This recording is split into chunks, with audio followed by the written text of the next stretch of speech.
اپنے انجام کو انسان مسلمان ہونے کے باوجود بھی بھول جاتا ہے؟ کیا وجہ ہے کہ انسان کہنے کو مسلمان ہے لیکن اس کے اعمال یا اس کی سوچ یا اس کا اخلاق اور کردار زوال سے زوال ترین ہوتا چلا جاتا ہے؟ سوال یہ آتا ہے کہ ہم سب جب خود کو کہتے ہیں کہ ہم مسلمان ہیں، تو کیا ہم جانتے ہیں اسلام ہے کیا؟ کیا ہم جانتے ہیں کہ وہ کون سے اعمال ہیں جو ہمارے لیے ممنوع ہیں؟ کون سی چیزیں ہیں جو ہمیں کرنا ہم پر فرض ہے؟ کون سی باتیں ایسی ہیں جو اللہ سبحانہ وتعالیٰ کو ناپسند ہیں؟ اور کون سے وہ کام ہیں جو انسان کو آخرت میں مجرم کے درجے تک لے جائیں؟ اب یہ سب نامعلوم ہونے کی وجہ سے یا قرآن اور حدیث کا علم اپنی زندگی میں حاصل نہ کرنے کی اہمیت ہونا، یا اس سے وابستہ ہی نہ ہونا، یا اس کو یہ سمجھنا کہ ہمیں سب معلوم ہے کیونکہ ہم ایک مسلمان گھرانے میں پیدا ہو چکے ہیں، اور اس کے بعد ہم جو کچھ کرتے ہیں کوئی ہمیں کچھ نہ کہے کیونکہ ہمیں سب پتہ ہے۔ تو یہ ہے وہ غلط فہمی جو انسان کو آہستہ آہستہ آہستہ آہستہ اسلام کے نچلے ترین درجہ، کہ جو کہتے ہیں نا کہ ایمان کا نچلا ترین درجہ ہے کہ انسان برائی کو برائی سمجھنا بھی چھوڑ دے، حتیٰ کہ وہ اتنا کلچر کا حصہ بن جائے، ذات کا حصہ بن جائے کہ وہ معیوب بھی نہ سمجھا جائے۔ تو آج ہم دیکھیں تو ہم اس وقت جس دور سے گزر رہے ہیں وہ ایک حیرت انگیز دور ہے۔ یہ وہی دور ہے کہ جس میں دین اجنبی ہو جائے اور اس پر عمل کرنے والا شخص بھی اجنبی اور حیرت سے دیکھا جائے گا، کیونکہ لگے گا کہ شاید اب یہ ممکن نہیں۔ یہی وہ امتحان ہے کہ جب اسلام کا آغاز ہوا تو اس وقت بھی ایسا ہی لگتا تھا کہ جو چند لوگ ایمان لا رہے ہیں وہ شاید ایک عجیب سی بات ہے، کیونکہ غالب جو تھا وہ دین نہیں تھا۔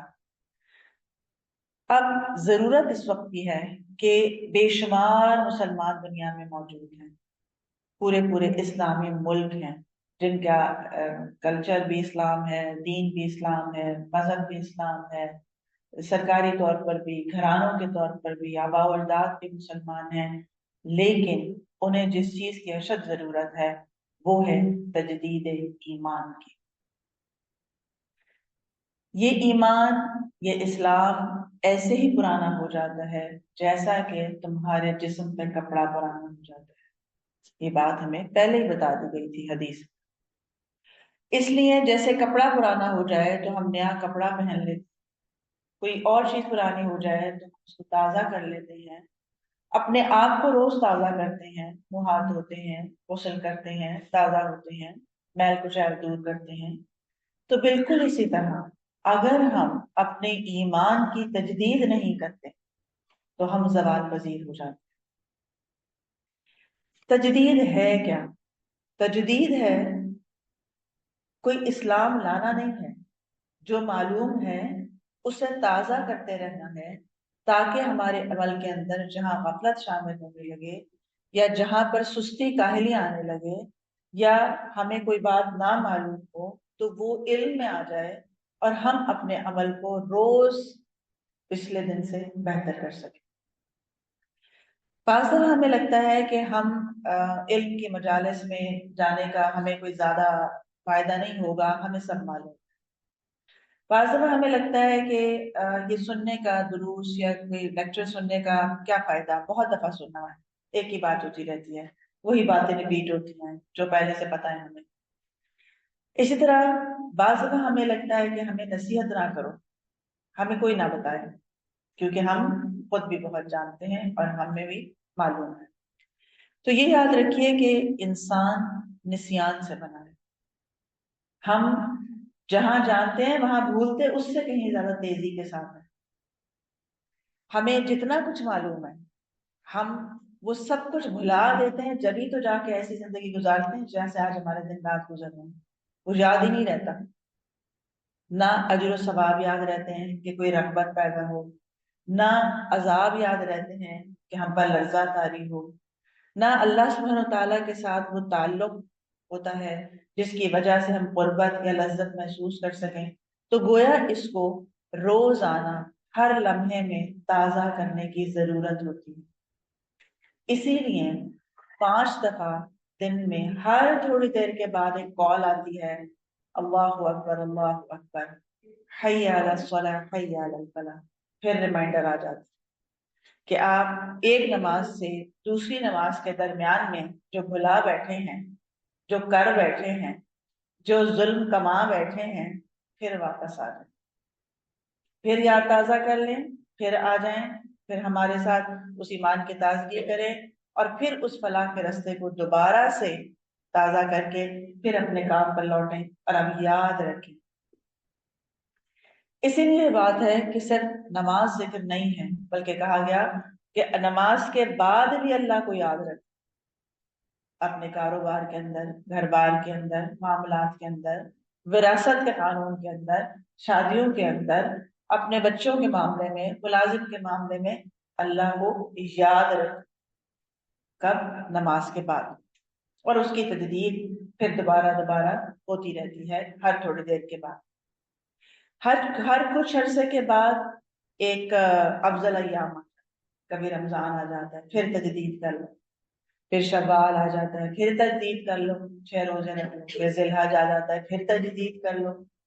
تو یہ جو ڈفرینٹ مواقع ہمیں ملتے ہیں نیکی کے، یا ہمیں اللہ سبحانہ تعالیٰ سے قربت پانے کے، یہ وہی تجدید عہد ہے کہ کہیں بھول نہ جانا کہ کس مقصد سے آئے تھے اور کس کے ساتھ نفع نقصان جڑا ہوا۔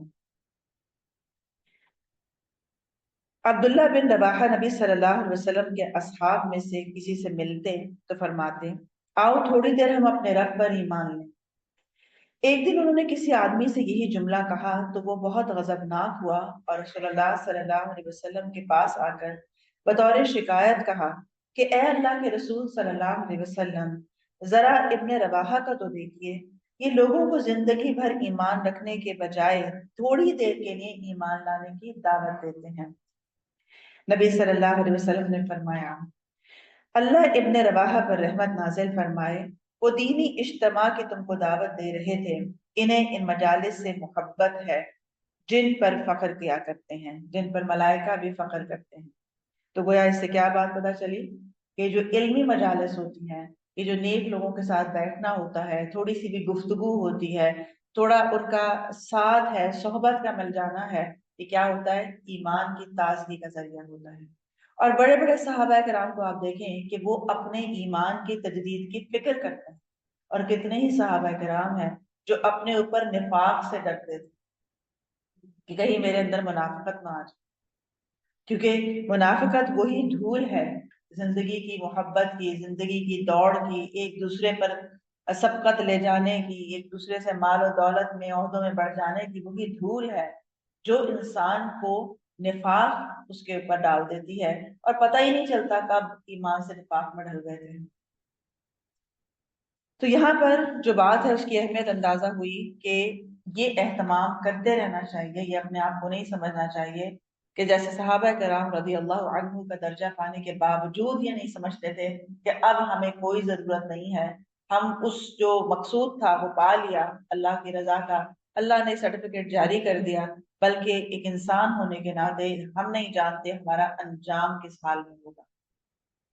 ہو سکتا ہے ہم اس لمحے میں اس درجے میں لکھے گئے ہوں جس سے اللہ راضی، لیکن یہاں سے اٹھیں تو کوئی ایسے کام کر بیٹھے ہیں جو ہمارے اس درجے کو ہم سے لے جائے، اور ہم نہیں جانتے کہ ہمارا انجام کیسا ہوگا، ہم اگلے لائف میں کیا کام کریں گے جو ایمان کے اعلیٰ درجے میں ہوں گے یا کم تر درجے میں ہوں گے۔ اس لیے صحابہ کرام اپنے ایمان کی تجدید کے لیے کوئی نہ کوئی ذریعہ ایسا ضرور اختیار کیے رکھتے تھے۔ ہم اپنی مجالس دیکھیں، اپنی گفتگو دیکھیں، اپنے موضوعات دیکھیں کہ جب کہیں پر بیٹھتے ہیں تو ہمیں کیا پسند ہے، کس موضوع پہ بات کی جائے؟ برانڈز پہ، کپڑوں پہ، شادیوں کے مٹیریل پہ، انسٹاگرام پہ، ریلز پہ؟ ہم اپنے وقت میں، کیونکہ مجلس صرف وہ نہیں ہوتی جب دو لوگ مل بیٹھے ہیں، آج تو مجلس وہ ہے جو پوری دنیا کے ساتھ آپ بیٹھے ہیں اپنے سوشل میڈیا پر، وہ آپ کی مجلس ہے۔ اگر آپ کسی ایسے شخص کے ساتھ بیٹھتے ہیں جس کے اپنے اندر دین نہیں ہے تو آپ نفاق کا شکار ہوں گے. کہنے کو آپ کو لگتا ہے کہ صرف آپ ایک ریل دیکھتے ہیں، لیکن وہ جو آپ کو پڑھا رہی ہے، سکھا رہی ہے، وہ آپ کی ذات کا حصہ بن رہا ہے، آپ کی سوچ کا حصہ بن رہا ہے کہیں نہ کہیں. تو اس لیے اس کو بھی اپنی مجلس سمجھتے ہوئے کوشش کرے کہ ان چیزوں سے بچنے کی اللہ سے دعا کرے کہ اللہ مجھے لغو سے بچا لے، مجھے وقت کے ضیاع سے بچا لے، مجھے ہر اس کام سے بچا لے جو میرے لیے غفلت کا یا میرے لیے وقت کے ضیاع کا ذریعہ بن جائے، مجھے اپنی رحمت سے بچا لے. اور یہ دعا ہر عقل مند، ہر بے وقوف، ہر پڑھے لکھے، ہر جاہل، ہر بوڑھے، ہر بچے کی دعا ہونی چاہیے آج جو اس فتنے کا شکار ہے. حضرت معاویہ رضی اللہ عنہ سے روایت ہے کہ رسول اللہ صلی اللہ علیہ وسلم اپنے اصحاب کی ایک جماعت کے پاس آئے. یہ لوگ حلقہ بنا کر بیٹھے ہوئے تھے تو آپ نے ان سے پوچھا تم لوگ یہاں کیوں بیٹھے ہو؟ لوگوں نے جواب دیا ہم یہاں بیٹھ کر اللہ کو یاد کرتے ہیں اور اس کا شکر ادا کرتے ہیں کہ اس نے ہمیں اسلام کا راستہ دکھایا اور اس طرح اس نے ہم پر احسان کیا. نبی صلی اللہ علیہ وسلم نے فرمایا کیا نجس کیا محض تم اسی کام سے یہاں پر بیٹھے ہو؟ کیا خدا واقعی اور کوئی بات نہیں تھی کہ یہاں کیوں مجلس کی؟ لوگوں نے کہا کہ ہاں ہم یہاں اسی لیے بیٹھے ہیں. رسول اللہ صلی اللہ علیہ وسلم نے فرمایا میں نے تم کو قسم اس وجہ سے نہیں دلائی کہ میں تمہیں جھوٹا سمجھتا ہوں، بلکہ جبرائیل علیہ السلام ابھی میرے پاس آئے اور انہوں نے بتایا کہ اللہ تبارک و تعالی ملائکہ کی مجلس میں تم پر فخر کرتا ہے جو صرف اور صرف اللہ سبحانہ و تعالیٰ کی خاطر ایک جگہ بیٹھتے ہیں اور دین کی بات کرتے ہیں، دین تازہ کرتے ہیں، علم حاصل کرتے ہیں یا سکھاتے ہیں یا کوئی ذکر کرتے ہیں یا کوئی نماز پڑھتے ہیں یا تلاوت کرتے ہیں، اور ان کے بیٹھنے کا کوئی مقصد بھی ہوتا ہے. کسی سے بھی پوچھے یہاں کیوں بیٹھے ہو؟ ایسے. یہ کام کیوں کیا؟ بس ویسے. وہاں کیوں چلے گئے؟ بس ایسے. چلو باہر کہیں کھانے چلتے ہیں، کیوں؟ کھانا نہیں ابھی کھایا؟ کھا لیا. تو پھر بس ویسے. یہ جو بے مقصدیت ہم میں آ چکی ہے اسی نے ہمیں گمراہ کیا ہے. اللہ سے وہ مقصود مانگے، یا اللہ میرا مقصود، میرا مطلوب اس دنیا میں آنے کا جو ہے مجھے وہ کرنے کی توفیق عطا. جس مقصد سے آپ نے مجھے زندگی دی یا مجھے کوئی نعمت دی، مجھے گاڑی کیوں دی، اس کو اپنے راستے میں اسی مقصد پہ لگانے کی توفیق عطا. مجھے صحت کیوں دی، مجھے اتنا بڑا گھر کیوں دیا، مجھے اولاد کیوں دی، کہ اللہ مجھے نہیں معلوم یہ سب کیوں ہوا. تو جس مقصد سے آپ نے یہ چاہا کہ میں یہ نعمت کو استعمال کروں دین کے لیے، مجھے وہ سجھا دے اور استقامت کے ساتھ مجھے اس پر عمل کرا دے اور مجھے ہر اس کام سے بچا لے جو یہ میرے خلاف حجت بننے والا ہے. ثم لتسألن يومئذ عن النعيم. ان سب نعمتوں کے بارے میں تم سے پوچھا جانے والا ہے. تو اس لیے جن نعمتوں پہ ہم فخر کرتے ہیں یا جن نعمتوں کو ہم سمجھتے ہیں کہ ایک دوسرے پر سبقت بجانے کا ذریعہ بنائیں، وہ بڑی خطرناک نعمتیں ہیں. کیونکہ ہر نعمت کا اگر حساب دیا جانے لگے تو کیا نکلے گا اس میں سے؟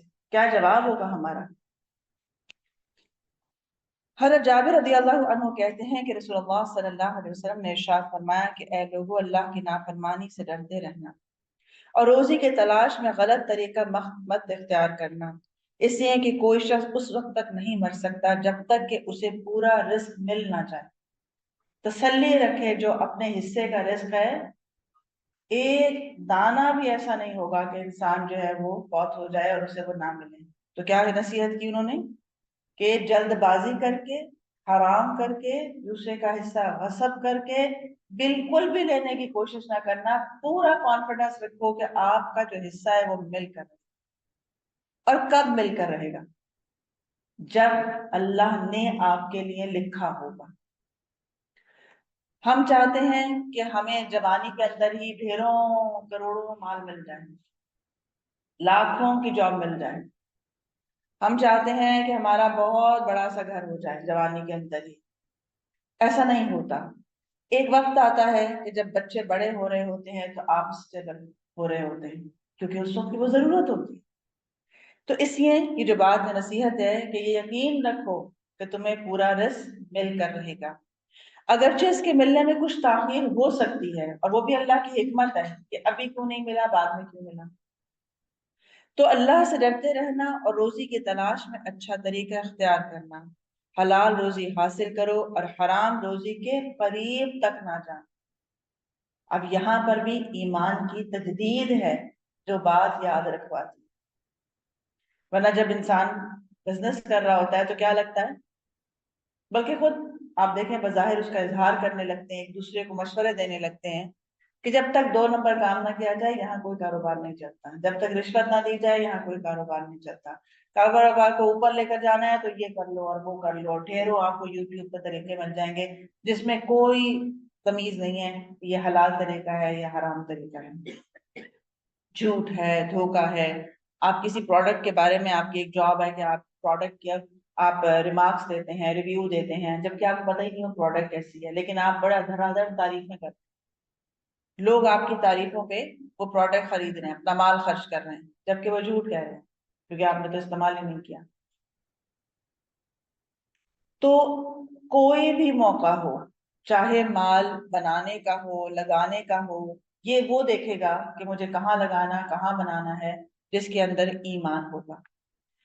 حضرت ابو ہریرہ رضی اللہ عنہ سے روایت کرتے ہیں، حضرت ابو ہریرہ رضی اللہ عنہ نبی صلی اللہ علیہ وسلم سے روایت کرتے ہیں کہ آپ نے فرمایا، بہترین کمائی مزدوری کی کمائی ہے، بشرطے کہ اپنے مالک کا کام خیر خواہی اور اخلاص سے انجام دینے والا، یعنی وہ شخص جو اپنے ہاتھ سے کمائی کرتا ہے، محنت سے کمائی کرتا ہے، وہ بہترین کمائی ضرور ہے، لیکن جب اس کے اندر کوئی غلط کام ایڈ نہیں، مثلاً کام چوری ایڈ ہو جاتی ہے، اسی طرح مال میں سے تھوڑا تھوڑا کر کے لینا، جیسے آپ کہتے ہیں نا کچن کا ہی کام اگر کر رہے ہیں تو مالک کی اجازت کے بغیر اس کے اندر سے اپنے راشن میں ایڈ کر لینا، ان کی کوئی چیز چرا لینا، کہنے کو آپ حلال کمائی کے لیے نکلے رہے ہیں کہ جی ہم حرام نہیں کماتے، لیکن وہاں ہی تھوڑا تھوڑا بیچ میں ایسی کوئی ڈنڈی مارتے جانا، اللہ یہ کہ مالک کے ساتھ خیر خواہی اور خلوص میں کمی نہ آئے۔ حضرت عبداللہ بن عمر رضی اللہ عنہ نبی صلی اللہ علیہ وسلم سے روایت کرتے ہیں کہ آپ نے فرمایا، اللہ اس مسلمان سے محبت کرتا ہے جو کوئی محنت کر کے روزی کماتا ہے۔ اللہ سبحانہ تعالیٰ کو محبوب ہے وہ شخص جو محنت کرتا ہے، اور ہم محنت نہیں کرنا چاہتے، ہم کہتے ہیں بتاؤ راتوں رات ہوئی 4 گنا 40 گنا پہ ہم کو بات آ گئی، تو وہ کام طریقہ بتاؤ جس سے شارٹ کٹ لگے، اور بس وہ جیسا بھی ہو وہ دیکھنے کی ضرورت نہیں ہے کہ وہ حلال ہے کہ حرام ہے، یا وہ کسی کا حق مارا جا رہا ہے، کچھ ہو رہا ہے، بس بتاؤ کہ کرنا کیا۔ اسی لیے کروڑوں کما کے بھی برکت نہیں، تسلی نہیں ہے۔ ہر آپ کسی بھی گروپ میں جا کے بیٹھے ہیں، کہیں لوگ بیٹھے ہوں، کہیں بات ہو رہی ہو، موضوع یہی ہوتا ہے، اور سنائیں پیسے کہاں لگائیں، کیا اور کیا بتاؤ، کیسے بتائیں اور کیسے بنائیں، کتنا بنائیں کتنا بنائیں، اس کی بھی کوئی لمٹ ہو تو وہ بھی بتائیں، کتنا بنانا چاہ رہے ہیں۔ اور پھر ان کو بھی دیکھیں جو بنا کے ہینڈ اوور کر کے خود رخصت ہو گئے، انہوں نے کیا کما لیا بنا کے۔ ڈھیروں آپ یہاں سے آتے ہیں اس روڈ پہ تو اتنے بڑے بڑے گھر ہیں، کنالوں کے گھر ہیں، ابھی آتے میں وہ سارے کنالوں کے گھر دیکھتے ہوئے سوچ رہی تھی، اگر یہی کوئی انسٹیٹیوٹ ہوتے، کوئی یونیورسٹیاں ہوتی، کوئی ہسپتال ہوتا اتنا بڑا، تو کتنا اجر کا باعث ہوتا جنہوں نے بنایا تھا یہاں پہ۔ آج ان کے بچے باہر کے ملکوں میں عیش کر رہے ہیں اور ان کے ملازم ان گھروں میں رہ رہے ہیں، کوئی گارڈ ہے تو کوئی ملازم ہے، اور کیا ہے، ایک ویرانی ہے، ایک سناٹا ہے، لیکن بس وہ ہیں۔ تو یہ ہے وہ بات کہ اللہ سے مانگنا چاہیے کہ اللہ میرے مال کو، میرے وقت کو، میری صلاحیتوں کو وہاں خرچ کروا دے جو میرے اور میری نسلوں کے لیے صدقہ جاریہ بن جائے، میں ان چیزوں کی ہرس میرے اندر سے نکال دوں۔ دنیا داری کی ہرس ہے، آگے بڑھنے کی ہرس ہے، ایک کے بعد دوسرے مکان کی ہرس ہے، تو اللہ مجھے اس چیز سے بچا لے، اور اس کو عبرت کی نگاہ سے دیکھا کرے کہ جو بنا کے گئے تھے اگر انہوں نے ایسا کر لیا ہوتا تو کتنا اچھا ہوتا۔ ایک شخص ہے جس نے مسجد بنا دی، جس نے کوئی اسکول بنا دیا، آج وہ نہیں ہے لیکن پھر وہ بچے پڑھ رہے ہیں۔ حضرت جمعہ اپنے ماموں سے روایت کرتے ہیں کہ ان کے ماموں نے بتایا کہ کسی نے رسول اللہ صلی اللہ علیہ وسلم سے دریافت کیا، سب سے بہتر اور افضل کمائی کون سی ہے؟ آپ نے ارشاد فرمایا، تجارت جس میں نافرمانی، رب کے طریقے اور ایسے طریقے نہ اختیار کیے جائیں کہ جس میں اللہ کی ناراضگی ہو، اور اپنے ہاتھ سے کمائی کرنا، یعنی یہ محبوب اس چیزوں میں سے ہے۔ تجارت اور جائز پیشہ ہو اور روزی حاصل کرنے کے بہترین طریقے بھی، یعنی جتنے ایسی چیزیں ہیں وہ تجارت جس میں طریقہ بھی صحیح ہے، روزی بھی صحیح ہے، تو وہ سب چیزیں جو ہیں وہ اللہ تعالیٰ کو محبوب ہیں۔ اس سے یہ بھی پتا چلا کہ کام کرنا منع نہیں ہے، پیسے بنانا منع نہیں ہے، لیکن یہ دیکھا جائے جتنی ضرورت ہے اور پھر اسے لگانا کہاں ہے، جو کما لیا اللہ کو، اس سے تو یہ آتا ہے۔ کیونکہ قیامت میں جو اہم ترین سوال ہے ان میں سے ایک یہ بھی ہے کہ مال کہاں سے کمایا تھا اور کہاں لگایا تھا، تو پھر اس کا استعمال بھی پتا ہو۔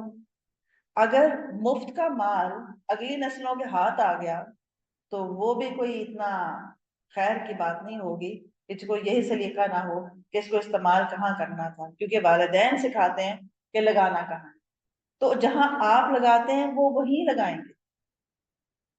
آپ اگر ایک کے بعد 8 پلاٹ خریدتے ہیں، آپ کے بچے 16 پلاٹ خریدیں گے۔ آپ اگر ایک گھر کے بعد ایک اسکول بناتے ہیں، آپ کے بچے 4 اسکول بنائیں گے۔ تو دیکھنا یہ ہے کہ ہم جو کچھ کر رہے ہیں اصل میں وہ ریپلیکیٹ ہوتا ہے ہماری نسلوں کے اندر، تو اس لیے جو آپ چاہتے ہیں کہ آپ کے بعد وہ چیز آپ کی لیگیسی بنے، آپ کی وراثت میں رہے، تو پھر وہ اپنے ہاتھ سے کرنا شروع کر دیں۔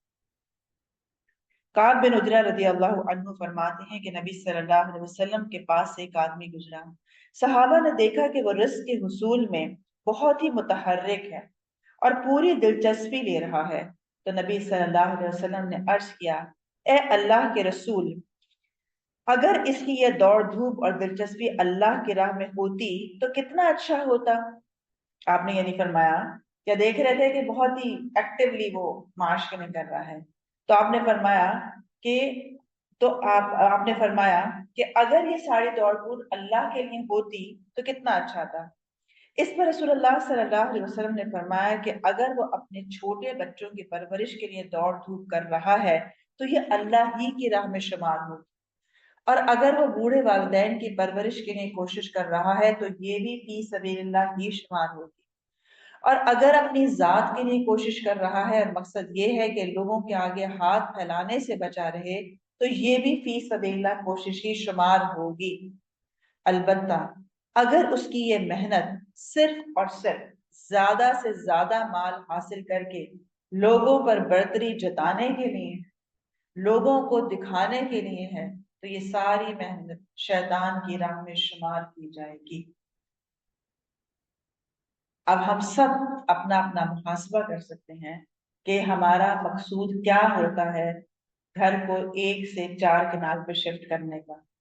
کیا ضرورت ہو جاتی ہے یا پھر باقی ایک اپنی ضرورت اور باقی 3 کنال دکھاوا ہوتا ہے؟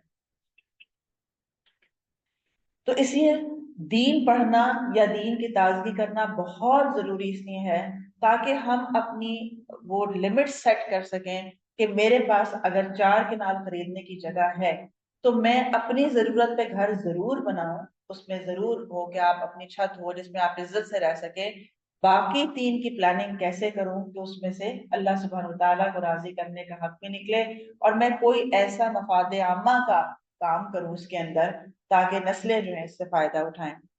تو گویا آپ نے اس کی وضاحت بہت عمدگی سے کر دی کہ جو شخص بھی اپنے بیوی بچوں کو حلال طیب روزی کمانے کے لیے محنت کرتا ہے تاکہ لوگوں کے آگے ہاتھ نہ پھیلانا پڑے تو یہ بھی اجر و ثواب کا باعث ہے، لیکن اس کے لیے پھر وہی بات آ گئی کہ دیکھے کہ وہ باقی اس کی نیت میں کہیں کھوٹ تو شامل نہیں ہو رہا، باقی دوسری طرح کا جیسا کہ بتایا گیا ہے۔